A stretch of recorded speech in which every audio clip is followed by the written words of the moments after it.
Hai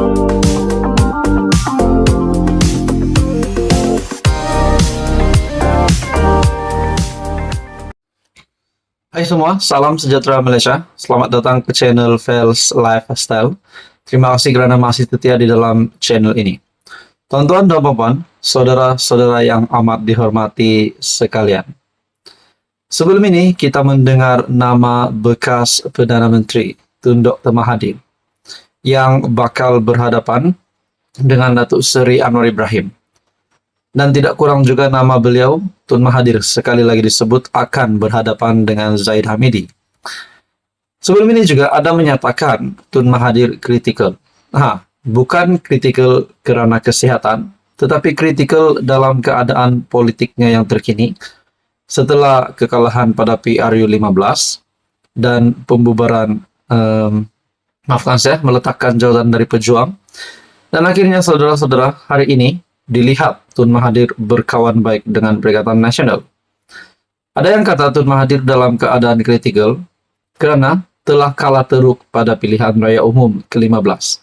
Nah, ada satu lagi kabar yang mengejutkan untuk Tun Mahathir.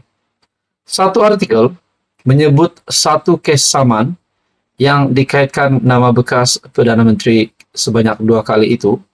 Dalam satu artikel dari Malaysia Kini, kes saman Halim Saad, Dr. Mahathir, 2 lagi diarah fail pembelaan. Mahkamah Tinggi mengarahkan bekas Perdana Menteri Tun Dr. Mahathir Mohamad dan 2 pihak lain memfailkan pernyataan pembelaan mereka pada atau sebelum 6 Oktober ini dalam kes saman dikemukakan ahli perniagaan Tan Sri Halim Saad. Selain Dr. Mahathir, turut dinamakan sebagai defendant ialah bekas Menteri Kewangan II, Tan Sri Nur Muhammad Yaakob dan Kerajaan. Pada 2 Ogos lepas, Halim, bekas pengerusi eksekutif Renong Berhad, memfailkan saman itu bagi menuntut pampasan berhubung kerugian dialaminya selepas pengambil alihan saham Renong Berhad dan United Engineers Malaysia Berhad UEM oleh kerajaan hampir 23 tahun lalu. Peguam Persekutuan Imtiaz Wisni Alfa Othman yang mewakili ketiga-tiga defendant berkata, Mahkamah turut mengarahkan plaintiff iaitu Halim memfailkan jawapan kepada pembelaan tersebut sebelum atau pada 23 Oktober. Mahkamah menetapkan 20 November untuk pengurusan kes selanjutnya dan sebarang permohonan interlokutori jika ada perlu difailkan sebelum tarikh itu. Berdasarkan pernyataan tuntutan Halim, yang juga bekas pengarah Renong Berhad, berniat membuat tawaran am bagi menswastakan UEM sebagai anak syarikat Renong sekaligus membolehkan memperoleh kawalan serta milikan penuh ke atas UEM.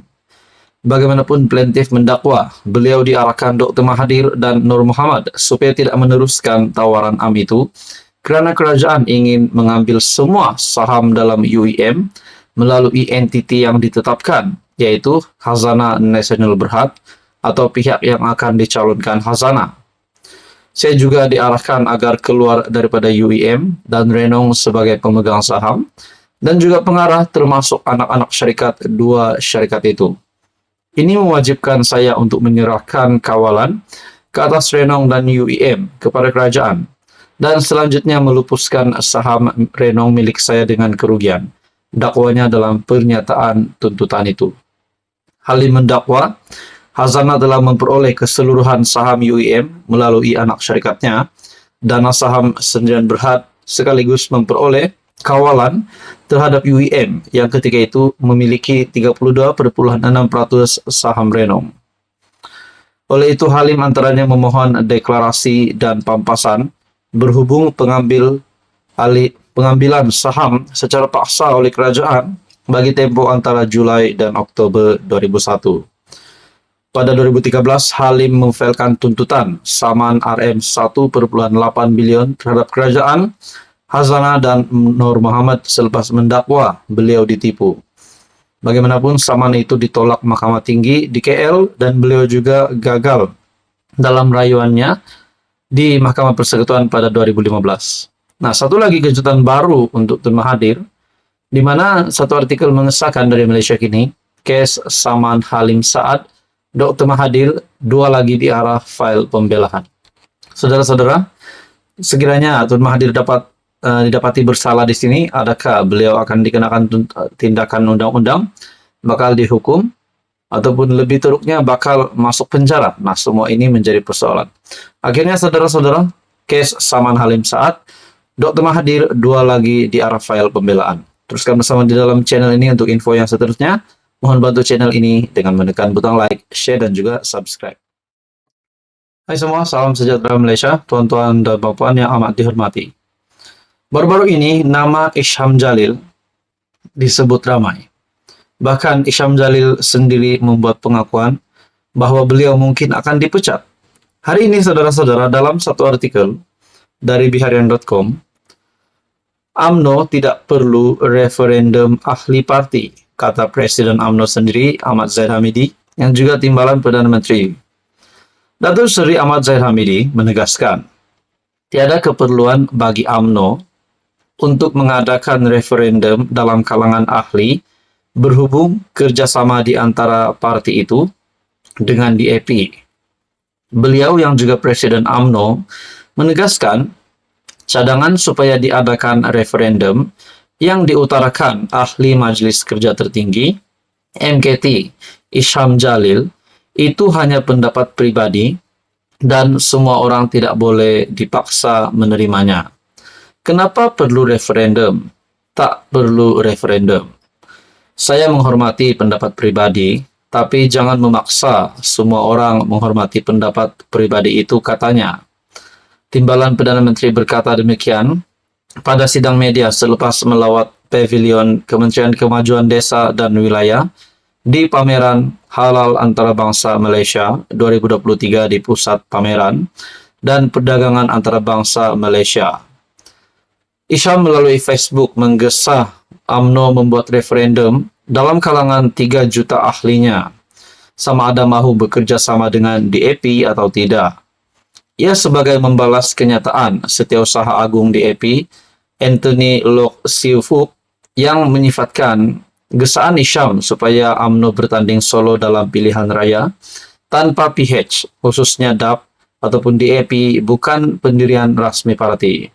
Isham sebelum ini juga menegaskan yang di Pertuan Agong hanya menitahkan UMNO menyertai pembentukan kerajaan perpaduan bersama PH dan bukannya bersama PH dalam menghadapi pilihan raya. Sementara itu ditanya mengenai dakwaan Isham bahwa beliau dan beberapa ahli parti kemungkinan dipecat keahlian UMNO pada mesyuarat Majlis Kerja Tertinggi MKT Parti, Ahmad Zahid berkata, bekas Ketua Penerangan UMNO itu lebih tahu daripada dirinya. Beliau, yaitu Isham Jalil, lebih tahu daripada Presiden. Itulah masalah, katanya. Nah, saudara-saudara, tuan-tuan dan puan, adakah di sini akan timbul satu lagi pergolakan baru di dalam UMNO setelah Isham Jalil ingin membuat referendum untuk 3 juta ahli UMNO? Ataupun di sini akan memberi kesan buruk kepada UMNO sendiri? Seperti yang kita tahu, ada yang kata UMNO sudah tenggelam. Pada pilihan raya umum ke-15 yang lalu pun sudah kalah teruk, dan pada PRN pun boleh dikatakan UMNO juga kalah teruk. Nah, saudara-saudara, adakah di sini satu pergolakan baru akan berlaku dalam UMNO? Dan berkaitan dengan status Isham Jalil, adakah beliau akan dipecat? Nah, semua ini masih menjadi persoalan. Saudara-saudara, tuan-tuan dan puan yang amat dihormati, teruskan bersama dia dalam channel ini untuk info yang seterusnya.